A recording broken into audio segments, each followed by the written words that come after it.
Thank you. I'm Neville from DDOB. My background is in static program analysis. Today I'm going to be talking about one of our relative strengths at DDOB, which is to conduct these studies for the changes in the EVM and see what contracts are going to be affected. So we're a security vendor for many protocols. This is a list of some of these protocols that we work for. We also produce tools. We have a contract library, which is an explorer, blockchain explorer, which contains an integrated decompiler within it. And we also produce Watchdog, which is a security product used by protocols to make sure that their protocols are safe, they're being monitored, and also they use static program analysis to find bugs in their code base.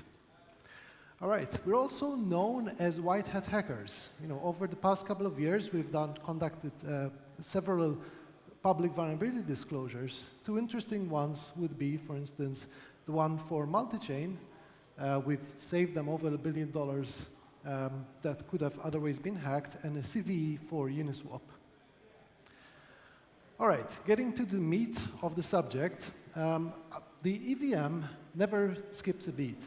It's been running, but it's been designed over 8 years ago. So we need to upgrade the VM from time to time. There's Ethereum improvement proposals that facilitate, for instance, future upgrades, the conversion to have different data structures and things like that. And our contribution to this has been to conduct these impact studies. So there's two kinds of impact studies that we've done for the Ethereum Foundation. One of them is to analyze the change in gas semantics, and there's also other kinds of impact studies where we've figured out the changes in other semantical details of the EVM.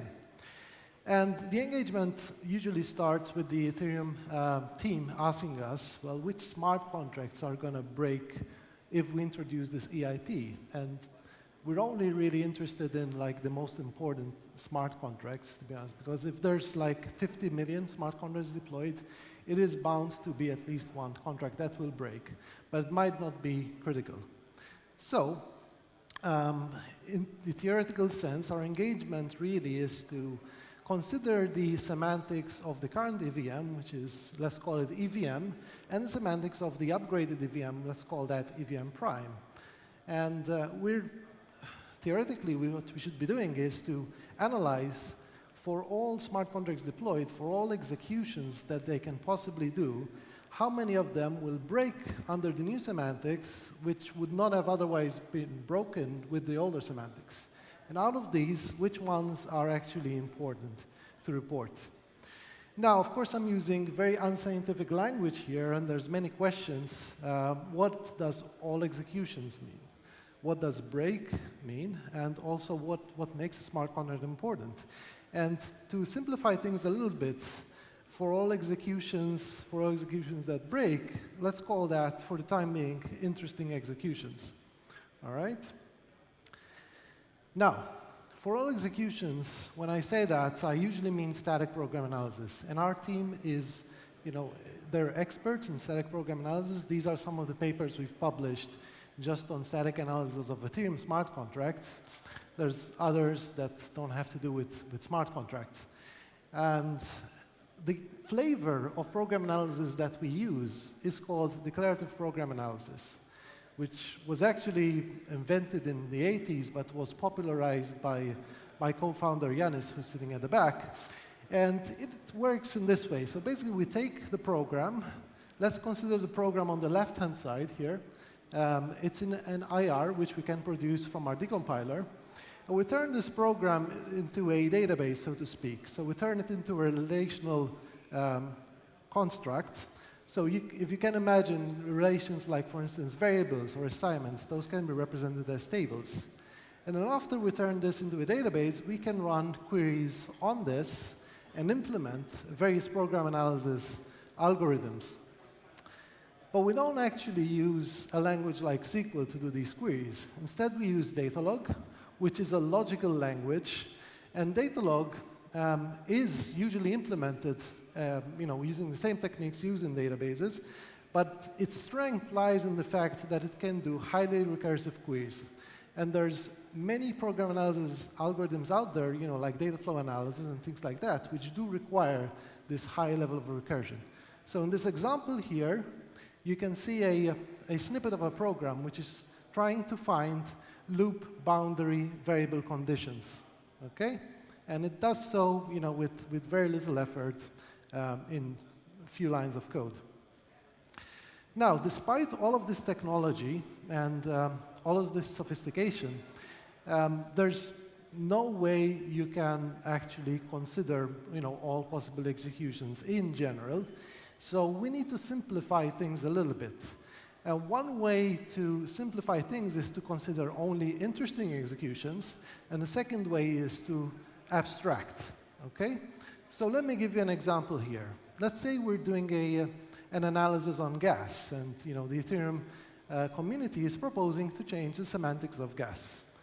Okay, so we might consider, for instance, based on our intuition, that there might be some failing functions which are low gas, which have a low gas budget. One example would be fallback functions. So these are usually called with 2,300 units of gas, which means that it is possible for us to enumerate all possible executions of these fallback functions. And we can consider many other cases like this. We may also consider dynamic analysis, which is not exactly all possible executions, but you can enumerate all past executions on chain as well. And here's another example of two ways in which we figured out whether there is any smart contract that can possibly parse RLP encoded data. So RLP, recursive length prefix, which is a kind of encoding which is used in some of the Ethereum data structures. And the way we solved this problem is we did it using two different ways. We used both static analysis and dynamic analysis. It's very interesting how we solved this in both cases. In the case of static analysis, we figured out that most RLP libraries will need to have a loop, and within that loop, they will need to do some comparisons with some unique constants, which don't typically occur in other programs. Okay, and these constants are actually in the spec of RLP. And we wrote an analysis for that, and we found a set of contracts. But we didn't stop there. We also tried an alternative mechanism where we use dynamic analysis. And over there, the intuition was also quite interesting. We figured out that RLP has a length field. But we also thought that RLP would be encoded as bytes in Solidity. And bytes, if you look at the Solidity ABI, it has a length field as well. And it's usually quite straightforward to find whether something is bytes or not. And so once we saw that there were these two length fields, and it was predictable where these length fields are, for instance, here we can see the length field of the Solidity ABI in yellow and of the RLP in blue. And if these two correspond to each other, and they're in the same place that you would expect them to be, then most likely that function is trying to decode RLP encoded data. Okay, so, and these two analyses corresponded to each other, and we could conduct a study based on some changes to that, change in format. All right, then there's another issue that we haven't mentioned. So how do we find important contracts? I mean, usually we can typically find like many contracts that are affected by EIPs. However, most of them are not really that relevant. I mean, they might be contracts that have been abandoned, contracts that, they were just deployed for testing purposes. So it's very important that we can find a subset which is important, because there's a lot of manual work involved then to do, for instance, inspections or for like reporting these issues to the actual projects. Okay, so here's a list of things that we found are interesting, that make a contract more interesting. Obviously, if it's part of a major protocol, then by default, that's probably an interesting contract. If it holds funds, also. But there are other things that are harder to establish. I'll give you just one example here. For instance, if a contract controls another contract which is important, Now, how do you establish whether one contract controls another contract? And for that, we had to develop many heuristics to figure that out, whether a contract has a credit or not with another contract as well. All right, so getting this information does require a lot of data engineering and ETL and a lot of infrastructure, but it's as much complexity as developing a blockchain explorer. Fun fact, that's why we also have a blockchain explorer. All right, so here's a summary of some of the results we've had. So this is one study we did for vertical trees. So the Ethereum is going to potentially transition from a Merkle-Patricia tree to a vertical tree structure, which enables light clients to efficiently run. And for that, there needed to be some changes to the gas semantics. So those changes would cost smart contracts an average of 26%. But we also discovered throughout the way that there were many pathological cases in popular projects that do cause that gas cost to balloon. And the Solidity compiler actually doesn't produce very good code for this kind of gas semantics. So we were also able to provide some advice on that as well. Another one was the removal of self-destruct. The impact studies were very important here because there were like 4 to 6 different approaches that were being proposed.